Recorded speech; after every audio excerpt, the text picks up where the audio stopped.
Christmas and New Year's Eve, a time for joy and celebration? Not always. Deep within the snow-laden woods of Maine lies an old, eerie cabin, hiding a sinister secret. Glowing red eyes, haunting shadows, and chilling footsteps in the dead of night transform this holiday into a harrowing nightmare. This isn't just a tale, it's a warning. Are you brave enough to confront the terror of the Shadow Ghost? If you enjoyed this spine-tingling story, don't forget to like, subscribe, and share with your friends. Your support means the world to us. This story didn't happen to me, but to one of my cousins. To avoid confusion, I'll recount it from his perspective, as though he were telling it himself. It happened a few years ago when I was about 14. My family planned a weekend trip to visit my uncle in Maine. His house, though cozy, was too small to accommodate everyone, so my parents rented a cabin nearby. It was a quaint little place nestled deep in the woods, surrounded by towering pine trees and blanketed in the snow of Christmas Eve. Spending the holidays in such a setting sounded perfect, at least at first. We arrived on Thursday night under a pitch-black sky, dotted with stars sparkling like diamonds. The cabin was modest, a small, single-story, ranch-style house with 2 bedrooms, a quaint kitchen, a dining room, an outdoor balcony overlooking a frozen stream, and 1 tiny bathroom. It was old, with creaking wooden floors and walls that seemed to whisper with the wind. We quickly unpacked and settled in, huddling around a small heater as the temperature outside plummeted. The next morning, we drove to my uncle's house to spend the day with him. Time flew by in a blur of laughter, the smell of a roasted turkey, and the comforting warmth of a fire outside. It was the perfect family Christmas celebration. By the time we returned to the cabin late that evening, exhaustion had set in.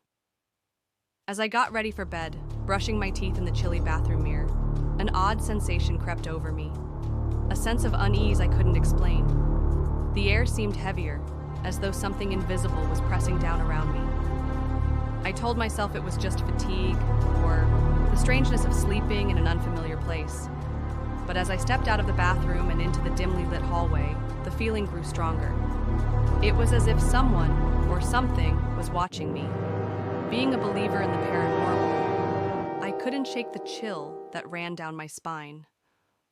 I cautiously moved toward the dining room window, drawn by an unexplainable pull. The moonlight outside cast a faint glow across the yard, creating long, eerie shadows beneath the pine trees in the distance. At first, everything seemed normal, but then, under the farthest cluster of trees, I saw it. A dark figure stood unnaturally still, shrouded in shadows, yet unmistakably there. My breath hitched as I noticed its eyes, 2 glowing red orbs burning with a malevolent intensity. They stared directly into mine, unblinking, almost alive. Every instinct screamed at me to run, to shout for my parents, but instead, I did something strange. I turned and calmly walked back to my bedroom, as if in a trance. Even now, I can't explain why I acted that way. It was as if my body no longer belonged to me. Sleep didn't come easily. I tossed and turned, haunted by the image of those red eyes. At just past 1 a.m., I was jolted awake by a sound that froze my blood. Slow, deliberate footsteps echoing through the hallway. Each creak of the floorboards grew heavier, as though whatever was out there was savoring the fear it was causing. The footsteps stopped just outside my door. A long, agonizing silence followed, broken only by the faint sound of the door creaking open. I ducked under the covers, my heart pounding like a drum, praying that whatever it was would leave. But then I felt it.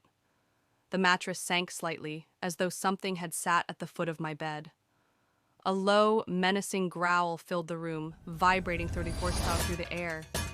I couldn't take it anymore. I threw off the covers and sat up, ready to confront whatever horror awaited me. What I saw will haunt me forever. At the edge of my bed was the silhouette from the yard, its piercing red eyes locked onto mine. Panicked, I bolted from the room, screaming for my parents. My shrill voice echoed through the cabin as I stumbled into their bedroom. They woke up groggily, alarmed by my outburst. Through gasps, I explained what I had seen, but they dismissed it as a nightmare. They tried to reassure me, saying it was probably just my imagination. But I knew what I had seen. It wasn't a dream. The rest of the weekend passed in a haze of fear. I avoided being alone, staying close to my parents or outside the cabin as much as possible. Nothing else happened, but the oppressive feeling never truly went away. We left on Sunday, and as the cabin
Stories coming your way. Let's jump in.